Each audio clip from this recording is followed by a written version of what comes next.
Ladies and gentlemen, welcome back. We're about to break down the 2020 Royal Rumble, ladies and gentlemen. Royal Rumble always a pay-per-view that I get very excited for. I cannot wait for it. We're about to hop into everything, the 2020 Royal Rumble, ladies and gentlemen. Today was supposed to be a podcast day, but you know what? Today I will just be breaking down the Royal Rumble. Might hop back into the podcast next week, but let me tell you what, ladies and gentlemen. The Royal Rumble, I cannot wait. There are a lot of exciting, intriguing storylines behind it. So I'm very excited to see what happens, who wins both of the Royal Rumbles. So we're going to hop right on into it, ladies and gentlemen. First up, we're going to start with the the WWE Championship match, Universal title not on the line. Bray Wyatt versus Daniel Bryan in a strap match. This is very interesting. We've gotten a really good storyline build from this. Probably one of the best, if not the best built singles matchup on the card. And I'm very excited about it. We got a brand new Daniel Bryan, the old Daniel Bryan. We got him back, fresh, clean cut Daniel Bryan back, and it has been a good build. As for the winner of the match, well, I'll get to that, but as for the stipulation of the match, I like the strap match idea. It's a very old schoolish match, and I very much appreciate it. Had people saying, well, what is a strap match? That made me feel so old on Twitter. I was scrolling through. But nonetheless, I've seen some tremendous strap matches back in the 90s, and I have confidence in Daniel Bryan and Bray Wyatt that they could definitely pull this one off, and it is going to be a great match. Candidate for match of the night as well. So as for your winner here, I don't think it's in question as to who wins here. You cannot take the title off of Bray Wyatt this early, just right before WrestleMania. So Bray Wyatt will win the match up here. He will be your victor. Next up, the Raw Women's Championship is on the line. We got Becky, we got Asuka, and what a build this has been. This has been another spectacular build as well, going all the way back to last year to the Royal Rumble where Asuka beat Bayley. I'm not sure if she tapped out Bayley or not. I think she did tap out Becky, if my memory serves me correct. Nevertheless, this has been built up very well. They're building Becky Lynch up as the underdog here, to which I can appreciate that storyline. One thing I can appreciate also is Asuka being in the limelight, because for so long she's been in so many storylines to where Asuka would be losing out throughout the entirety of the storyline and then get to the big match and lose the big match as well. Like, I sympathize for Asuka. I'm a big fan of Asuka because, she had that such an incredible run in NXT, and the year where she won the Royal Rumble ended with her tapping out to Charlotte. So I've been enjoying this storyline. To me, man, honestly, in my heart, I am rooting for Asuka to win, but looking at the storyline logically, it is setting up for Becky Lynch to pick up the victory here. She's the underdog. She hasn't defeated Asuka. They keep building it up, and this is the time to where Becky Lynch will beat Asuka, unfortunately for me, but Becky Lynch will retain the championship here. She will get the win. She will head to WrestleMania. Moving on, ladies and gentlemen, we got the SmackDown Women's Championship on the line, and you know what? This has been quite the interesting storyline as well. We got Becky versus Lacey Evans, I haven't really enjoyed Lacey Evans as a face. That's just my opinion, not my cup of tea. However, I will applaud WWE on this. They are getting the fans to react how they want them to react. They are cheering Lacey Evans, so thumbs up to WWE on that standpoint. Look, as it pertains to Bayley, she hasn't had a significant moment in this heel run. She hasn't had a significant moment match or anything throughout this heel run to impress me, to be quite honest. So maybe this is the moment. Maybe this is the match. I'm hoping they knock it out of the park. I asked for your winner. You know, it wouldn't shock me if Lacey Evans pulled off the victory here, but I think we're heading down the turnstiles of Bayley versus Sasha Banks at WrestleMania, so I expect Bayley to pick up the victory here. You know, I gotta say that Bayley's heel turn run hasn't been exciting, hasn't been exactly what I thought it would be. She hasn't had a significant moment, a significant match throughout this heel run. So hopefully this is it at the Royal Rumble. Excuse me. Hopefully this is the match with Lacey Evans. I hope they knock it out of the park. Bayley will pick up the victory here. Next up, we have Roman Reigns versus King Corbin. Falls count anywhere, and I could not care less about this match. I'm just gonna be totally honest with you. The stipulation, at the least, it's falls count anywhere, so it could be one of those matches that, you know what, you're not interested in, but they do a whole bunch of spots. You get a lot of table spots, you get some chairs in there, and you know, the crowd gets invested into it, and it turns into an exciting matchup. So looking at it overall, this feud has been going on for what feels like the whole year now. I know it has been, excuse me, all of 2019. We're in 2020 now. Hasn't been that long, but it's felt that way.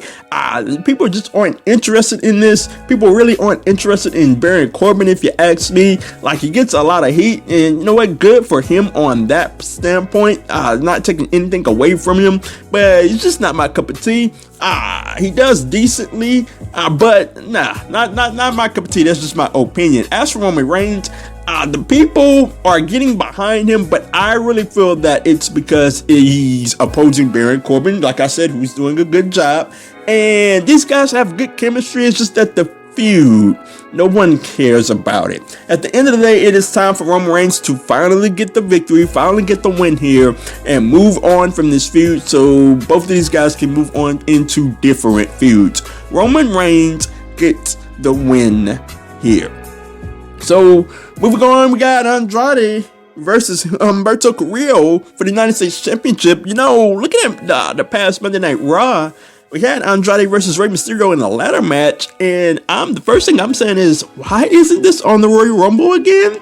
Like, I gotta say that I would have much preferred Andrade versus Rey Mysterio at the Royal Rumble in the ladder match as opposed to this. Then you could have set up the angle at the Royal Rumble. That's just my opinion. But as for the match, I was really nice to see Humberto come back with a fierce style. Like, he wasn't playing any games, he wasn't smiling, anything like that. He just wanted him a piece of Andrade. He wanted to lay him out, and I appreciated that. As for the match right here, you know what? It is a sneaky match of the night candidate, and I think it's going to be a very exciting match. I hope they don't stick it on the pre-show. That's just what I hope. As for your winner, I am going to go with Andrade to pick up the victory. I really believe that, you know what, Andrade is going to get an unclean win here that will keep the feud going, and maybe we'll see this matchup again down the line.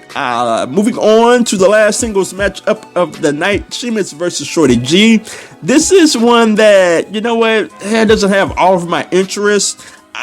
Sheamus attacked Shorty G. They've had some back and forth interviews, or back and forth promos, excuse me, since then. Had a pull apart brawl as well. But as for your winner here, Sheamus is just coming back. He's making his return. He has to win his debut match, and I actually expect this to be a good match. This is one that I think that, you know what, this may end up on the pre-show, but Sheamus will get the victory here. So ladies and gentlemen, moving on into the Royal Rumble matchups. Look, it is going to be interesting, ladies and gentlemen. Very, very, very interesting as to who comes out the victors in these matchups. Like, it hasn't felt this wide open for the Royal Rumble in a very long time. Like, we're at a standpoint right now where you look at both Royal Rumbles and you just do not know who's gonna win. There's not a standalone winner in the men's or women's Royal Rumble. So we're gonna break down a lot of things, the Final Four, the Iron Man, who should win, who will win. And for the men, we're actually gonna talk about who will eliminate Brock Lesnar. So we're gonna start with the men's Royal Rumble first. And this is going to be a very exciting match. You know, first of all, I just want to jump into, you know, they got a lot of people hoping or expecting Edge and or CM Punk to show up. And I'm just sitting there like, man, let's just enjoy the match for what it is. Let's not build our expectations up into something that is so unattainable to where if it doesn't happen, we're going to be ticked off and pissed off because we thought, we jumped to conclusions. We assumed. You know what happens when you assume. So let's not do that. That's something that, I can't control everybody else, obviously, but that's just something that I'm not going to do. I'm not going to expect Edge or CM Punk to be there. If they're there, then you know what? Awesome. But what I'm expecting for, what I'm hoping for is that they, use the main roster well, use NXT well in this matchup, and we can still have ourselves a very exciting Royal Rumble. As for who will be the Iron Man of the match, normally this goes to the smaller guy and the smaller athletic guy. I remember one of those years Finn Balor was the Iron Man. I think that was the year Nakamura run it. I'm pretty much sure about that. And that was at a point to where Finn Balor had no momentum, no direction, and he had that moment in the Royal Rumble, and it felt like he was way over again. Obviously, they didn't do anything with it, but that's beside the point. That's how much momentum you can gain by being the Iron Man in the Royal Rumble match. And this year, I think the Iron Man will be Ricochet. Just had the promo with Brock Lesnar back and forth, to which I don't like how they did him at the very end of it. That's just my opinion. But if he has a significant run throughout this Royal Rumble, you can do a lot of things with Ricochet afterward. You can't just let the momentum stall out like they did with Finn Balor that year. Moving on into who should eliminate Brock Lesnar. This is a huge thing. I am going to go with, first I'll go with who should be number 2. Who should be number 2? I'm going to go with Matt Riddle as to who should be the second person to come out in the Royal Rumble. That is the most interesting pick to me because, we had the storyline building up with Matt Riddle online talking about how he wants to retire Brock Lesnar. It presents a very interesting matchup, both former MMA guys, and I think they could put on a fantastic mini matchup. And that would get the Royal Rumble started off greatly in my estimation.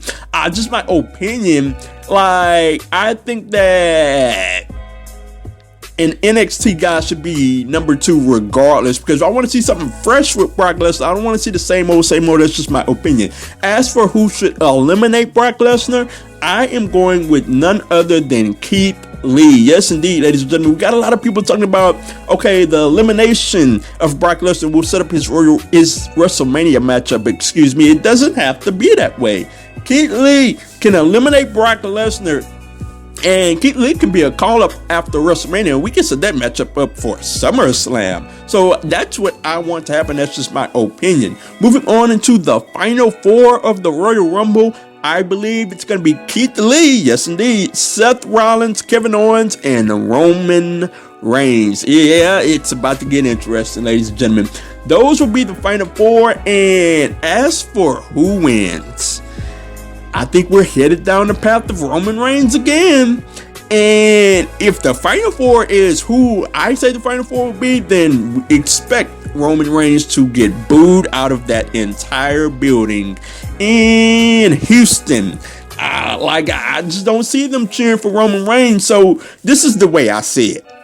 I feel like Roman Reigns is going to win regardless. I feel like who should win is Kevin Owens. That's the person who has the most momentum in my estimation. That's who should win. Who will win is Roman. They have to set it up to where there are heels surrounding Roman Reigns. I guess we'll have to see Roman Reigns and Baron Corbin in the final 2 again for Roman Reigns to get cheered. That's something that they'll have to do in order for him to get cheered in my estimation. If it's somebody intriguing in that final 2, like Seth Rollins, like Kevin Owens, like Keith Lee, then they are asking for people to boo Roman Reigns. And I can see it now on Twitter, the outrage of people talking about fans booing Roman Reigns, and it's gonna tick me off because at some point, if this happens this way, you got to stop pointing the finger at the fans. You got to start pointing the finger at WWE. It's not the fans' fault that, WWE put Roman Reigns in an unenviable position. It is WWE's fault. So I'll be interested to see how it goes down. Maybe Roman Reigns doesn't even win the Royal Rumble. We'll see. It will be interesting. I cannot wait to see how it turns out. So moving on into the ladies Royal Rumble. Look, I said that the men's Royal Rumble was wide open, excuse me. The ladies Royal Rumble is very wide open as well. There hasn't been much build around it. Shout out to those wrestling girls on Twitter. They brought it up. There's like, where's the build for the ladies for the Royal Rumble? And I'm sitting there today saying the same thing. Like, where has the build been? Like, the only thing that I can really remember of a build for the women's Royal Rumble was Charlotte freaking Flair saying, I'm in the Royal Rumble. Like, that's the only thing that I could really remember. And you know what? Bad job on WWE's part, because the women's Royal Rumble is just as important as the men's Royal Rumble to me. So looking at the final four, in my estimation, I think it's going to come down to Sasha Banks, Charlotte Flair, Shayna Baszler, and Liv Morgan. Those are some intriguing options. Sasha Banks really needs this Royal Rumble win just as much as anybody in my estimation. Excuse me. Charlotte Flair is in the Roman Reigns position to where you just figure that she's going to be in the Royal Rumble toward the end no matter what. Shayna Baszler is one that really needs this Royal Rumble win. If she's debuting in it, if she's going to be on the main roster, like, that's assuming a lot from me. Like, I assume she's going to be on the main roster. Like, I know she has some things still going on in NXT, but I assume that she's going to finish that by the time, you know what, we get around to WrestleMania. Liv Morgan, she needs to win as well, because she's stuck in this storyline with Lana, and like, nobody's interested in this. Her momentum, and a Royal Rumble win would turn that around immediately. As for the Iron Woman of the match, I'm gonna go with Liv Morgan. Like I said, she needs something to turn around her momentum. Like I just mentioned with Finn Balor that year, he had an incredible run as the Iron Man of the match. And I believe that Liv Morgan could have an incredible run as a ring general of the match, as an Iron Woman of the match. And I believe it will be her. As for the Iron Woman, as for who will be the Iron Woman in this match, excuse me. As for who should win, boy, this is a tough one, because 3 of the 4, Shayna, Liv, and Sasha, they have a claim as to who should win. I am going to go with Shayna Baszler. Look, if she's gonna be in the match, you gotta go all in. She has this incredible run in NXT. You gotta go all in. As for who will win, you know what, ladies and gentlemen? If I'm gonna put my money where my mouth is, I'm gonna go with Shayna Baszler. She will win this year's Royal Rumble. Look, like I said, she had this incredible run in NXT, and she's built herself up, and she's 40 years of age. And like, I don't like bringing up age like all willy-nilly, but the fact of the matter is, what are the odds that Shayna Baszler has this type of momentum ever again? Like, you can't waste it. Can't do the WWE thing that they normally do. Call somebody up, hold them down for a good amount of time, and then decide, okay, let's run with them now. No, Shayna Baszler is 40 years old. Who knows if she'll have this type of momentum ever again? You might as well strike while the iron is hot. You might as well give us a tremendous WrestleMania matchup of Shayna Baszler versus Becky Lynch. I have a tremendous idea on how I'd like to book that. I'll save that for down the line.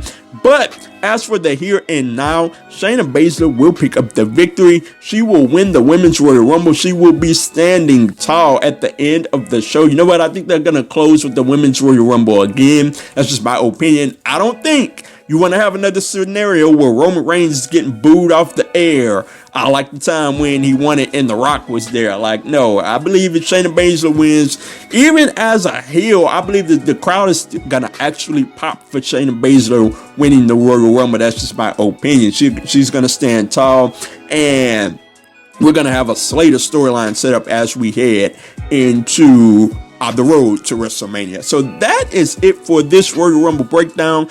Let me know all your thoughts on Twitter at 2SweetPod and at OMG Corey B. All your thoughts, who your winners are, and what are your thoughts on these predictions? Let me know all of your thoughts.